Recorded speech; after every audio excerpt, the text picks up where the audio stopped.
Justiça Federal em Brasília nega pedido para afastar o diretor-geral da Polícia Federal, Fernando Segovia, do cargo. E você vai ver também. Julgamento do ex-deputado estadual Carli Filho, acusado de dirigir embriagado e matar 2 jovens, começa nesta tarde em Curitiba. Justiça prorroga por 5 dias prisão de investigados na 48ª fase da Operação Lava Jato. Polícia Federal e Receita Federal deflagram operação contra envolvidos em comercialização ilegal de ouro na Zona Franca de Manaus. E ministro Luiz Roberto Barroso toma posse hoje à noite como ministro efetivo do Tribunal Superior Eleitoral. Essas e outras notícias agora no Jornal da Justiça.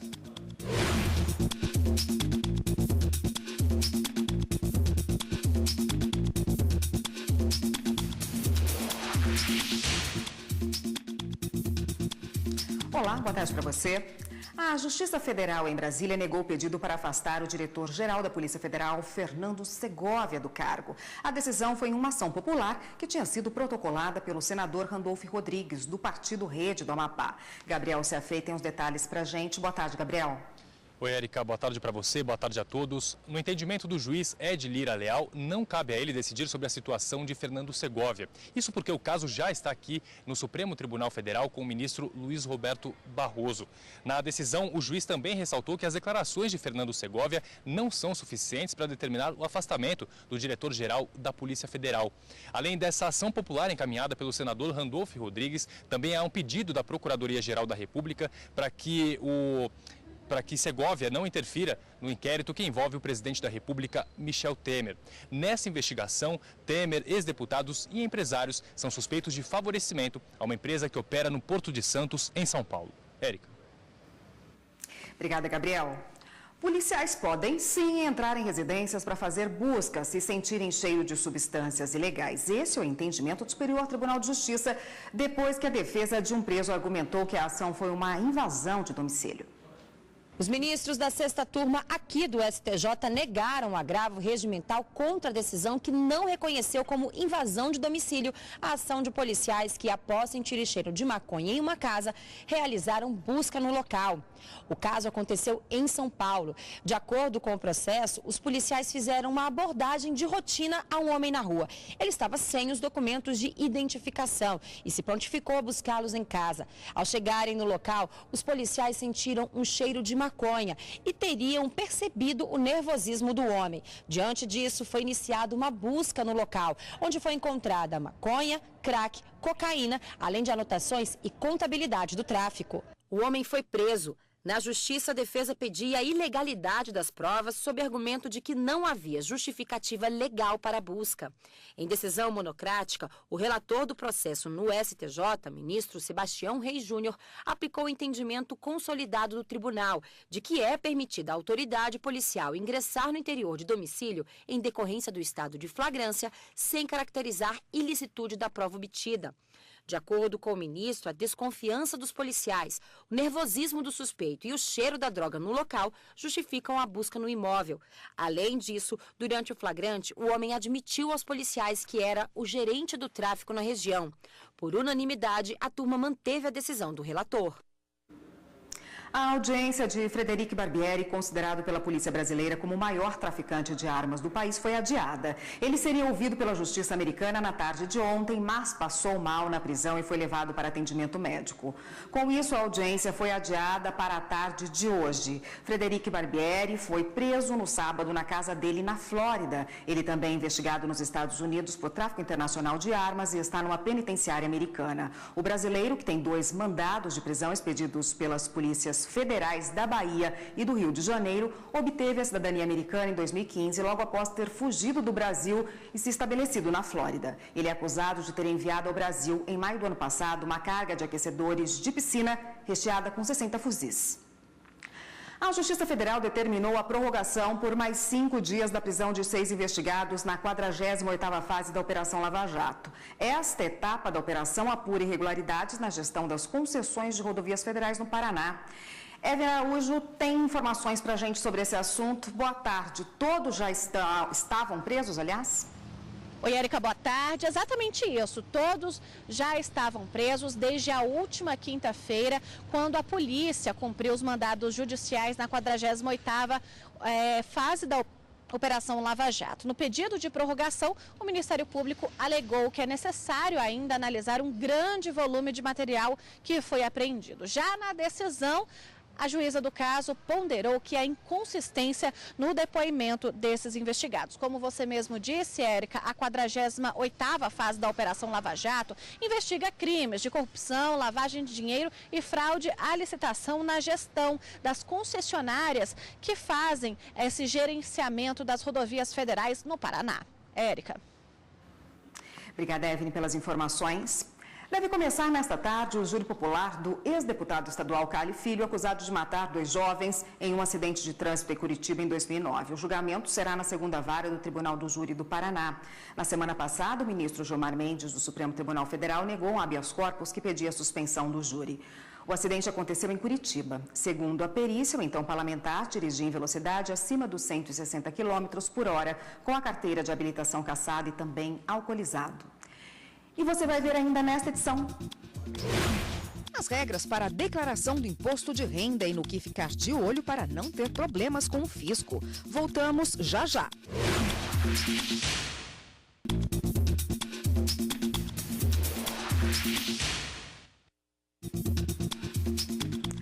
A vinda dos refugiados venezuelanos para Roraima mudou a rotina do estado. Com a nova lei de imigração, estrangeiros que pedem refúgio têm direitos equiparados aos dos brasileiros. E para garantir essa assistência, o TJ de Roraima firmou um convênio com o Ministério da Justiça. O Brasil registrou um recorde de refugiados no ano passado. Foram quase 34 mil pedidos de permanência. Só os venezuelanos representam mais da metade deles. Com a nova lei de imigração sancionada em novembro do ano passado, estrangeiros que pedem refúgio têm direitos equiparados aos dos brasileiros. Até que o pedido seja analisado por autoridades locais, a residência no país é autorizada. São considerados refugiados, segundo a Organização das Nações Unidas, pessoas que deixaram o país de origem por medo de perseguição, por motivos como raça, religião, opinião política ou participação em grupos sociais, ou porque vivem em conflitos armados, violência generalizada e violação massiva dos direitos humanos. No caso da Venezuela, foi decretada uma crise humanitária. Uma das principais portas de entrada dos venezuelanos em situação de refúgio é a fronteira com Roraima, principalmente Pacaraima, município vizinho à cidade venezuelana de Santa Helena de Guairém. Com isso, o Tribunal de Justiça do Estado vive um desafio: garantir direitos jurídicos a esses refugiados. Estamos bastante preocupados com essa situação, porque eles não têm endereço, né? Eles não têm endereço e nós precisamos de endereço, nós precisamos de documentação, inclusive para aqueles venezuelanos que venham a se envolver em crimes. Eu não tenho como dar a eles um tratamento de liberdade provisória ou condicionar a liberdade deles a um benefício legal se eles não têm um endereço certo ou uma profissão definida. Nós estamos vivenciando um problema que tende a se agravar pela quantidade de venezuelanos que estão lá nessa situação. Para dar melhor assistência a esses estrangeiros, o TJ de Roraima firmou um convênio com o Ministério da Justiça. A ideia é que o CONARE, Comitê Nacional para os Refugiados, use as instalações do tribunal para fazer o atendimento das pessoas que entram no país. Aí não entra o Poder Judiciário, e sim o Ministério da Justiça. Eles, através do CONARE, eles verificam os pedidos de refúgio. As pessoas que pedem o refúgio, se preenchem ou não as condições, e são eles que decidem. O Tribunal de Justiça, apenas através de um convênio, irá oferecer instalações físicas para que eles possam se instalar em Roraima. A partir da próxima quinta-feira, dia 1º de março, as declarações do Imposto de Renda 2018 poderão ser enviadas à Receita Federal. Mas o contribuinte já pode baixar o programa e preencher os dados. Há algumas mudanças, é importante ficar atento. Os contribuintes que receberam mais de R$ 28.559,70 em 2017 devem ficar atentos. É preciso acertar as contas com o leão este ano. O prazo para a entrega do imposto de renda é de 1º de março a 30 de abril. A multa para quem não fizer a declaração dentro desse período é de R$ 165. O contribuinte já pode baixar no computador o programa gerador do imposto de renda e começar a preencher os dados. Mas o envio à Receita Federal só pode ser feito na próxima quinta-feira. A novidade este ano é que a Receita pede informações mais detalhadas. Na declaração de imóveis, por exemplo, o contribuinte vai ter campos específicos para preencher, como endereço com CEP e área total. Se ele tiver registro em cartório, é preciso colocar a matrícula. No caso de veículo, o contribuinte deve fornecer o número do Renavan. O fisco pede agora os CPFs dos dependentes com mais de 8 anos de idade. Até então, a obrigatoriedade valia somente para dependentes com 12 anos ou mais. Para não cair na malha fina, especialistas lembram alguns itens que não devem ficar de fora da declaração: previdência privada, pensão alimentícia, rendimento com aluguel e ganhos em processos na justiça, principalmente as ações trabalhistas. Aline Barcelos vai tirar as dúvidas sobre esse assunto com o especialista. Boa tarde, Aline. Boa tarde, Érica. Boa tarde a todos. Para que os contribuintes aí em casa não tenham dúvidas, eu vou conversar agora aqui com o advogado Roosevelt dos Santos. Boa tarde. Primeiro, queria que o senhor me explicasse, né, quem tem que fazer essa declaração, quem deve estar atento a esse prazo para fazer a declaração do imposto de renda. Boa tarde, Aline. O imposto de renda que tem que fazer declaração atualmente são as pessoas que receberam em 2017 uma receita tributável acima de R$28 mil, ou que tiveram uma receita não tributável, auferiram essa renda no limite de acima de R$40 mil. Também tem casos de pessoas com produção rural, enfim, renda decorrente de produção rural acima de 140 mil, casos específicos de pessoas que têm ganho de capital, que é aquela diferença entre o valor de aquisição do bem e o valor de venda de um bem imóvel. Quando ela ganha esse ganho de capital, ela tem que fazer a declaração do imposto de renda, por mais que ela opte pela isenção do imposto de renda, reinvestindo esse ganho de capital. Quem atua em bolsa de valores, também tem aplicações financeiras em bolsa de valores, tem essa obrigação. Estrangeiros que estão residentes de forma permanente no Brasil no final do ano de 2017 também tem essa obrigação. E, enfim, quem teve imposto retido e tem mais essa obrigação só de comprovar de onde veio essa renda. Agora, em relação a essas mudanças para esse ano, o que o contribuinte tem que ali ficar atento? O contribuinte tem que ficar atento a possibilidades de divergência entre as declarações realizadas. Então, toda vez que o contribuinte for fazer a sua declaração, ele tem que se atentar para todas as fontes de renda, onde veio, de onde não veio a renda, enfim, para evitar distorções no cruzamento de informações com a Receita Federal, que é isso que gera muitas vezes que o contribuinte caia na malha fina e tenha que prestar esclarecimentos para a Receita, eventualmente por omissões ou desconformidades, questões referentes à diferença de centavos, de valores pequenos, acabam fazendo que o contribuinte caia na malha fina, e caindo na malha fina, ele vai ser obrigado a prestar informações, vai ter todo um procedimento administrativo de verificação da regularidade das informações. Então, a malha fina serve para isso e ele tem que ter cuidado com isso, de onde veio a renda, para onde foi e o que ele deve fazer ou não, como ele deve declarar. Se o contribuinte cai na malha fina, qual que é o próximo passo a partir daí para ele fazer essa correção, né, para que não fique caracterizada ali a sonegação? O contribuinte, quando ele cai na malha fina, ele tem que automaticamente prestar as informações solicitadas pela Receita. A Receita vai pedir informações a respeito das divergências que foram verificadas na declaração, e com isso ele tem que justificar o porquê houve e o porquê não houve a divergência. Quem sabe houve uma omissão de uma receita que muitas vezes foi um equívoco apenas, ou a diferença de um valor, enfim. Ele presta as informações para a Receita homologar sua declaração. Na eventualidade de a Receita apurar uma omissão dolosa, intencionalmente o contribuinte deixou de prestar aquela informação, ele pode ser enquadrado no tipo criminal de sonegação tributária.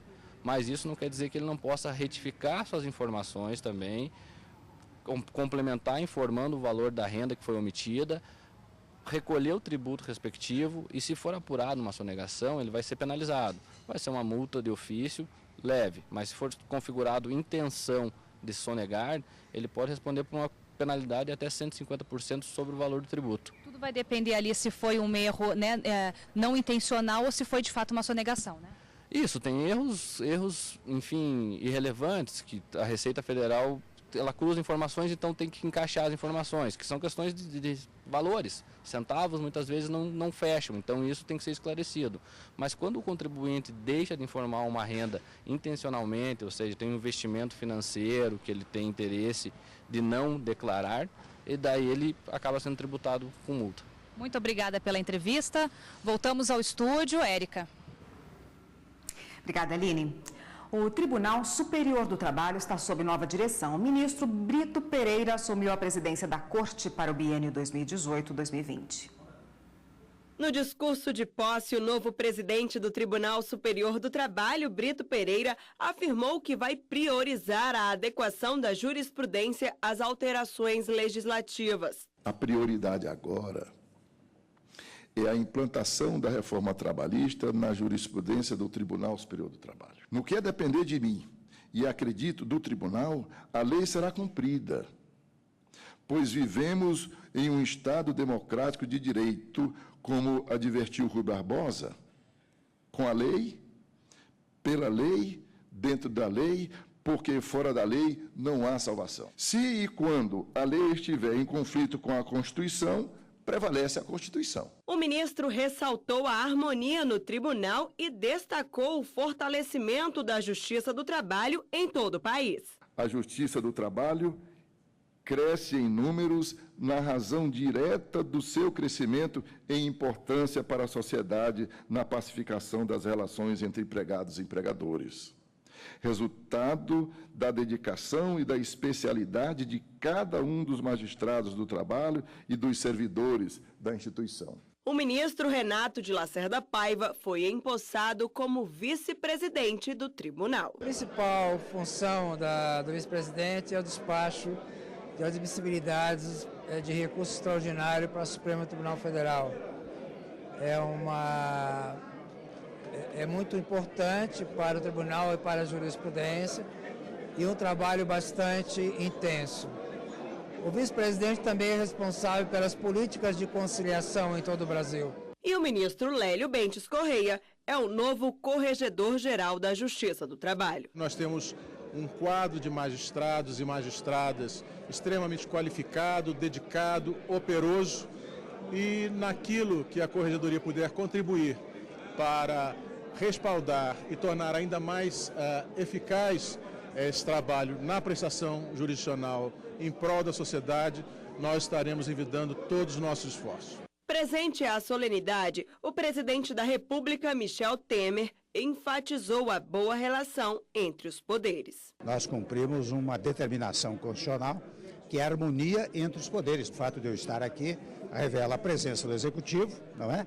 E estou vendo aqui membros também do Legislativo, de modo que essa harmonia é fundamental. Acho que essa solenidade revela bem o cumprimento desse dispositivo, que é um dos fundamentos da Constituição brasileira. Já o vice-presidente do Supremo Tribunal Federal, Dias Toffoli, falou como a alternância de poder no judiciário é importante. É da tradição dos tribunais superiores esse rodízio sem disputa, sem ter eleições em que há candidatos disputando contra outros, e muito pelo contrário, mostrando que nós nos respeitamos muito, embora possa se ter as suas divergências jurídicas, um colegiado é exatamente para isso, e aí essa rotatividade mostra a democracia dentro do judiciário. A nova direção fica à frente da gestão do tribunal até fevereiro de 2020. Os ministros do Superior Tribunal de Justiça consideraram ilegais provas obtidas pelo WhatsApp sem autorização judicial. O entendimento é dos ministros da 5ª turma ao julgarem um recurso em habeas corpus de homem preso em flagrante por suposta prática de tentativa de furto em Minas Gerais. A prisão ocorreu depois de uma mulher acionar a polícia porque viu um homem em atitude suspeita rondar sua casa. Com a placa do veículo usado pelo suspeito para sair do local, os policiais o localizaram em um posto de combustíveis e levaram os 2 ocupantes até a delegacia. Os policiais também tiveram acesso às mensagens no celular do réu, que indicavam que ele repassava informações dos imóveis que seriam furtados. A defesa entrou com um habeas corpus, onde pedia a anulação da prova, por não haver autorização para investigar os aparelhos celulares. O pedido foi inicialmente negado pelo Tribunal de Justiça de Minas Gerais. Na ocasião, os desembargadores consideraram legítimo o acesso aos dados telefônicos, que foi feito logo após uma prisão em flagrante, como forma de constatar o suposto crime em apuração. A defesa recorreu ao STJ, onde o relator do recurso, ministro Reinaldo Soares da Fonseca, considerou que houve efetivamente violação dos dados armazenados no celular de um dos acusados, o que é proibido pelo artigo 5º da Constituição. Para o ministro, era imprescindível autorização judicial, o que não foi requerido. Por unanimidade, o colegiado reconheceu a ilegalidade das provas obtidas sem autorização judicial e determinou a retirada do material do processo penal. E você vai ver no próximo bloco do Jornal da Justiça. Ministro Luiz Roberto Barroso toma posse hoje à noite como ministro efetivo do Tribunal Superior Eleitoral. É daqui a pouco.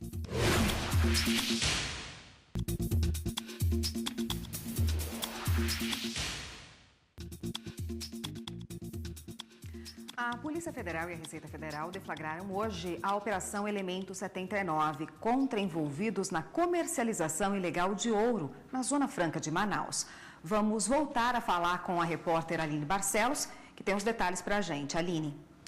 Boa tarde, Érica. Boa tarde a todos. A Polícia Federal descobriu que uma quadrilha utilizava uma complexa estrutura empresarial para simular a comercialização de ouro obtido de forma ilegal, além de usufruir aí ilicitamente de benefícios fiscais da Zona Franca de Manaus. Ao todo, estão sendo cumpridos 48 mandados de busca e apreensão nos estados do Amazonas, São Paulo, Minas Gerais, Rondônia e Roraima. Há também 4 pedidos de prisões preventivas, 1 de prisão temporária e 10 medidas substitutivas de prisão preventiva. O dano estimado até agora é de 30 milhões de reais e esse esquema pode ser um dos mais sofisticados até agora investigado pela polícia envolvendo a comercialização de ouro. Os principais crimes também apontados pela polícia são contra o patrimônio, falsidade ideológica, lavagem de dinheiro, contrabando, descaminho e organização criminosa. Érica. Obrigada, Aline. Um serviço oferecido desde o fim do ano pela Defesa Civil facilita a vida de pessoas que moram em regiões de risco. O alerta sobre possíveis perigos chega pelo celular. Basta uma mensagem para saber se a área onde você mora está em risco. A ferramenta da Secretaria Nacional de Defesa Civil avisa o cidadão sobre perigos de inundações, alagamentos, temporais e deslizamentos de terra. Com a emissão do alerta direto à população, a Defesa Civil quer principalmente garantir a segurança de quem vive em áreas de risco. Essas informações podem, inclusive, salvar vidas. O serviço começou a funcionar em outubro do ano passado. Está disponível em 9 estados das regiões Sul, Sudeste e Centro-Oeste. Ele é gerenciado pela Secretaria Nacional de Defesa Civil para todas as defesas civis do Brasil. E aí ele consiste num alerta que a Defesa Civil local, aqui no caso do Distrito Federal, poderá emitir para alertar as pessoas de riscos de desastre, risco de inundação, risco de alagamento, riscos relacionados a produtos perigosos. Até agora, 2,5 milhões de celulares foram cadastrados. Quase 2.000 mensagens já foram enviadas com informações sobre o risco de desastres. Segundo o Ministério da Integração Nacional, os alertas vão chegar às regiões Norte e Nordeste até março. A medida para este advogado é de utilidade pública e garante a proteção da pessoa, um dever constitucional do Estado. Da mesma forma que os cidadãos têm esse dever de preservar o patrimônio público, naturalmente o Estado tem essa obrigação constitucional de promover, promover manutenções, ao patrimônio público e ações preventivas, ações afirmativas, sociais, justamente para que se evite essas catástrofes, que algumas vezes são em virtude de causas naturais, mas por outras, falta de manutenção ou de uma política preventiva. E é simples receber os alertas da Defesa Civil. Basta mandar o CEP do endereço por mensagem de texto para o número 40199. A partir daí, todas as informações sobre a região vão ser encaminhadas para o celular do interessado. O ministro Luiz Roberto Barroso toma posse hoje à noite como ministro efetivo do Tribunal Superior Eleitoral para o período de 2 anos. O ministro Luiz Roberto Barroso assume a vaga deixada pelo ministro Gilmar Mendes, que transmitiu a presidência do tribunal ao seu sucessor, ministro Luiz Fux, em 6 de fevereiro. Luiz Roberto Barroso é ministro substituto do TSE desde 2 de setembro de 2014, sendo reconduzido para novo biênio no cargo em 3 de setembro de 2016. O ministro integra o Supremo Tribunal Federal desde 26 de junho de 2013. Natural da cidade de Vassouras, o ministro Luiz Roberto Barroso é doutor em Direito Público pela Universidade do Estado do Rio de Janeiro desde 2008. É professor titular de Direito Constitucional na UERJ. Foi também procurador do Estado do Rio de Janeiro. Esta edição do Jornal da Justiça fica por aqui. Para você, uma ótima tarde. Até amanhã.